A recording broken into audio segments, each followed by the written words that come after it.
Hadirin yang kami hormati, selanjutnya marilah kita simak bersama arahan Presiden Republik Indonesia, Bapak Prabowo Subianto.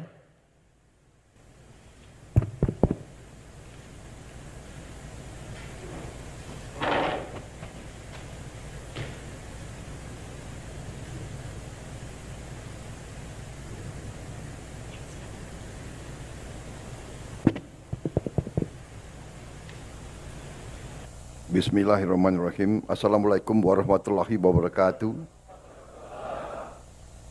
Selamat siang, salam sejahtera bagi kita sekalian. Shalom, salve om swastiastu, namo buddhaya, salam kebajikan, rahayu rahayu. Yang saya hormati Wakil Presiden Republik Indonesia, Saudara Gibran Raka Buming Raka, Menteri Perencanaan Pembangunan Nasional sebagai tuan rumah Profesor Dr. Insinyur Rahmat Pambudi, Ketua Dewan Perwakilan Daerah Republik Indonesia Saudara Sultan Bakhtiar Najamuddin, Ketua Komisi Yudisial Profesor Amzulian Rifai, Ketua Badan Pemeriksa Keuangan Republik Indonesia Ibu Isma Yatun yang mewakili, Ketua Badan Legislasi DPR RI Saudara Bob Hasan, para Menteri Koordinator, para Menteri dan Wakil Menteri Kabinet Merah Putih, para Kepala Badan, Kepala Lembaga Pemerintahan, Jaksa Agung, Kepala BIN, Kapolri, Panglima TNI, Gubernur Lemhanas, Gubernur Bank Indonesia, Ketua KPK, Ketua BPKP, Ketua PPATK yang saya hormati, para gubernur dan pejabat gubernur, para Kepala Badan Perencanaan Pembangunan Daerah, Sekretaris Daerah Provinsi, Bupati, Wali Kota, dan dari seluruh Indonesia, serta para rektor yang hadir secara langsung maupun melalui video conference. Yang saya hormati dan saya banggakan, hadirin undangan yang berbahagia. Pada kesempatan kali ini, tentunya sebagai insan yang bertakwa, marilah kita tidak henti-hentinya memanjatkan puji syukur kehadirat Allah Subhanahu wa taala, Tuhan Maha Kuasa. Kita masih diberi kesehatan, masih diberi karunia dapat berkumpul di tempat yang bersejarah ini untuk menghadiri pembukaan Musyawarah Perencanaan Pembangunan Nasional RPJMN 2025-2029,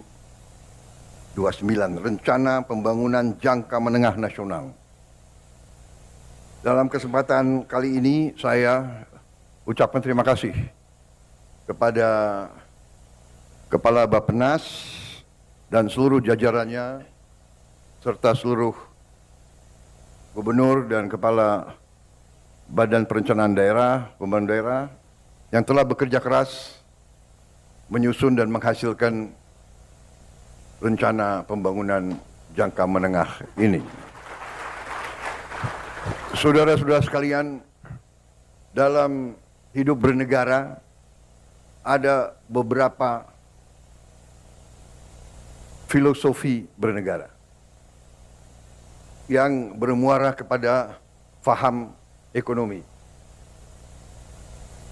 Ada faham yang sangat kuat di negara-negara barat tadinya, yaitu yang berpendapat bahwa suatu pembangunan ekonomi tidak perlu direncanakan, bahkan tidak boleh direncanakan. Mereka menganut pemikiran yang disebut neoliberal sekarang, bahwa yang mendorong ekonomi adalah pasar. Pemerintah itu hanya sebagai regulator dan sebagai wasit.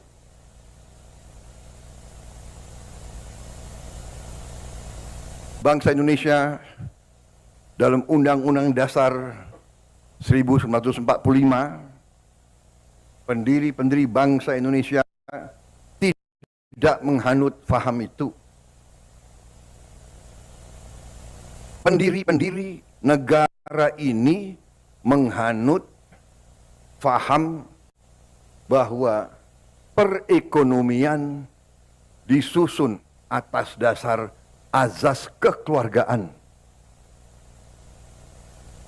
Pemerintah bukan hanya wasit, pemerintah bertanggung jawab, pemerintah dipilih oleh rakyat, pemerintah harus menjadi pengayom rakyat, pemerintah harus jadi pemimpin, pemerintah harus jadi pelopor, pemerintah harus menjadi pengelola, pemerintah harus memanage ekonomi, pemerintah harus menjaga segala kekayaan bangsa Indonesia.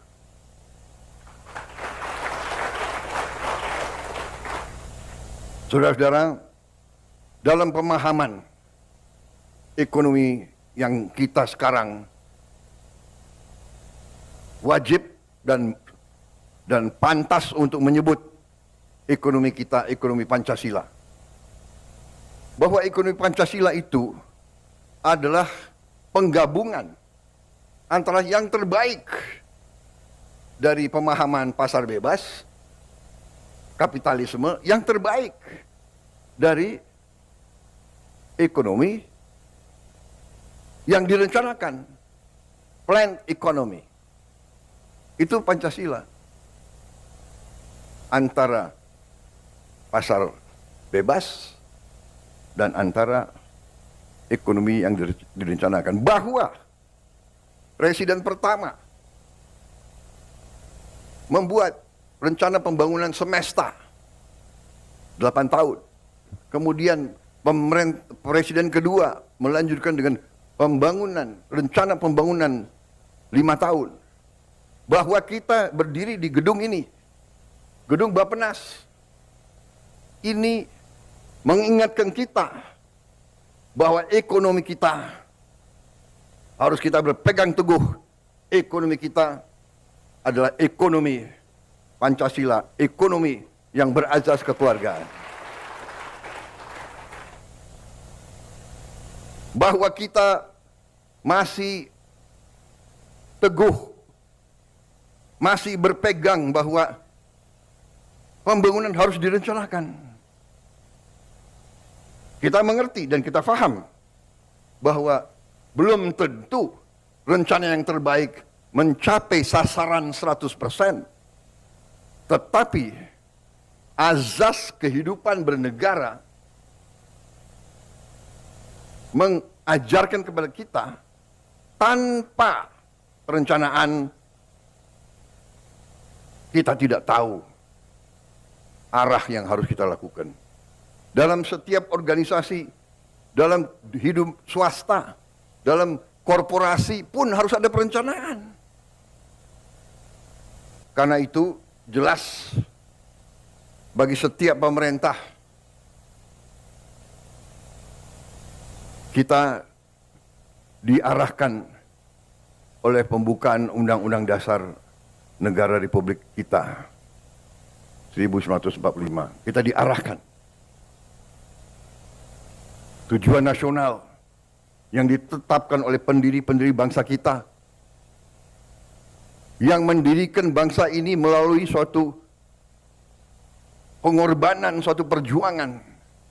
Mereka merasakan imperialisme, mereka merasakan dijajah, mereka merasakan bahwa kita, warga negara Indonesia waktu itu adalah warga negara kelas 3, kelas 4. Kalau di zaman sekarang, kamu nggak tahu cara Tujuan nasional pertama, azas perlindungan, melindungi segenap bangsa Indonesia dan seluruh tumpah darah Indonesia. melindungi. Saya disumpah,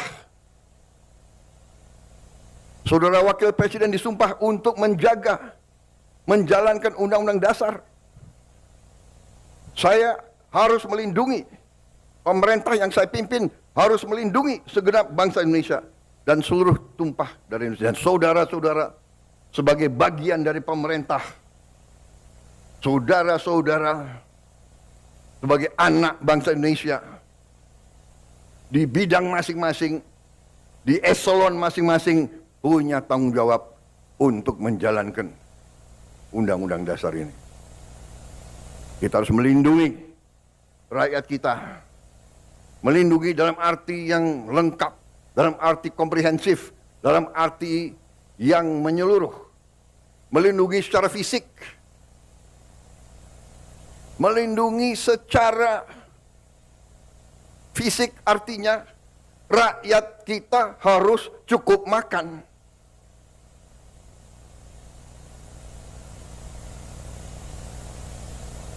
Melindungi secara fisik rakyat kita harus cukup makan. Melindungi segenap tumpah darah artinya kita harus swasembada pangan. Bagaimana kita mau lindungi segenap bangsa kalau kita tidak bisa jamin makan? Tidak ada negara, tidak ada peradaban tanpa pangan. Saya ingatkan saudara-saudara sekalian.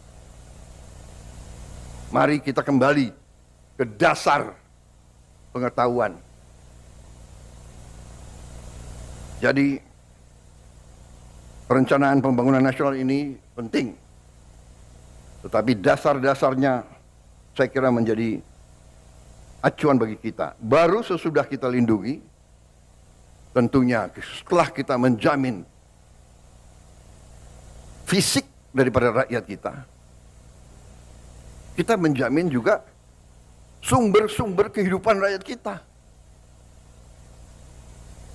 Kita harus jaga tumpah darah kita, tanah air kita, yang kita nyanyi itu.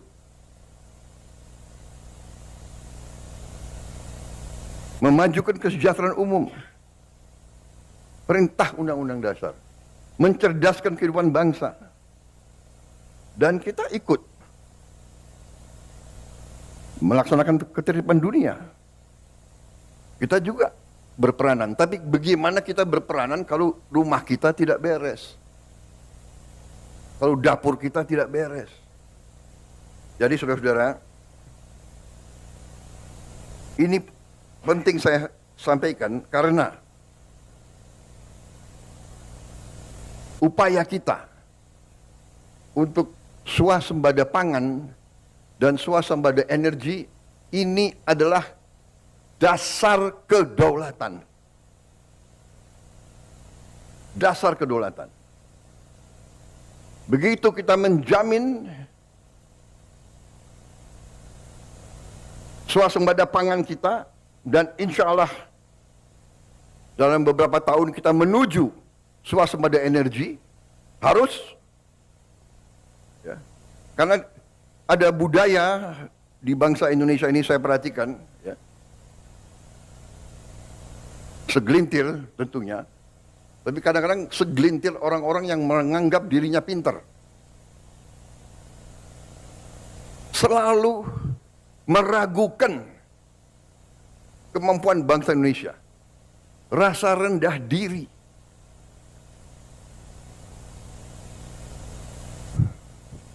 punya gelar profesor, sekolah di mana-mana yang terkenal, tapi mentalnya masih mental rendah diri. Apa yang dilakukan bangsa sendiri selalu jelek. Belum kita bekerja sudah mulai nyinyir. Gitu. Ini, saudara-saudara, pemerintah yang saya pimpin tidak ragu-ragu. Kita berpegang kepada Undang-Undang Dasar 45. Kita berpegang kepada cita-cita pendiri bangsa Indonesia. Kita berniat baik, kita ingin memimpin bangsa ini dengan pemerintah yang bersih. Itu keinginan kita. Dan itu tekad kita. Dan insya Allah, dengan kehendak dan tekad yang baik, insya Allah kita akan mencapai. Indonesia harus mempunyai pemerintah yang bersih. Indonesia harus memiliki pemerintahan yang bersih. Saudara-saudara, berkali-kali di setiap kesempatan saya bicara, kita harus hentikan kebocoran-kebocoran. Menghentikan. Dan sekali lagi saya ingatkan, aparat pemerintah sangat menentukan. Aparat pemerintah sangat menentukan kebocoran-kebocoran untuk dihentikan. Penyelundupan dari luar ke dalam. Penyelundupan dari luar ke dalam adalah membahayakan kedaulatan Indonesia. Penyelundupan tekstil mengancam industri tekstil kita. Mengancam kehidupan ratusan ribu pekerja kita.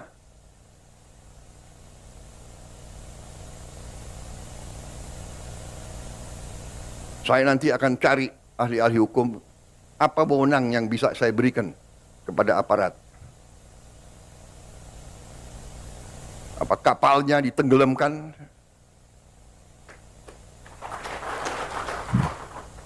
Tolong para profesor di pemerintah saya itu tolong kasih saya ya masukan. Nanti saya dibilang nggak ngerti hukum lagi. Gitu.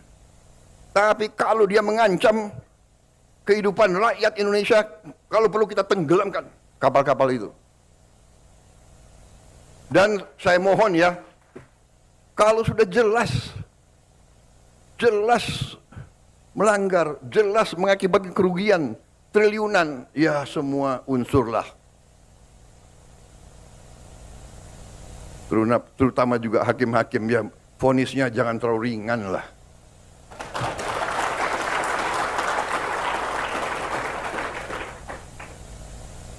Nanti dibilang Prabowo nggak ngerti hukum lagi. Tapi rakyat pun ngerti, rakyat di pinggir jalan ngerti. Ngerampok triliunan, kalau triliunan, ratusan triliun. Vonisnya sekian tahun. Nanti jangan-jangan di penjara pakai AC, punya kulkas, pakai TV. Tolong Menteri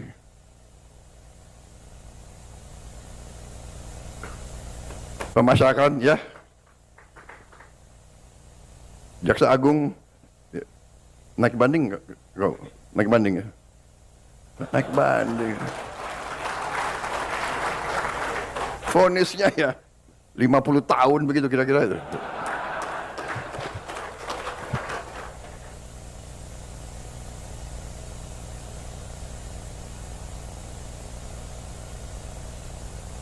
Kita semua, mari kita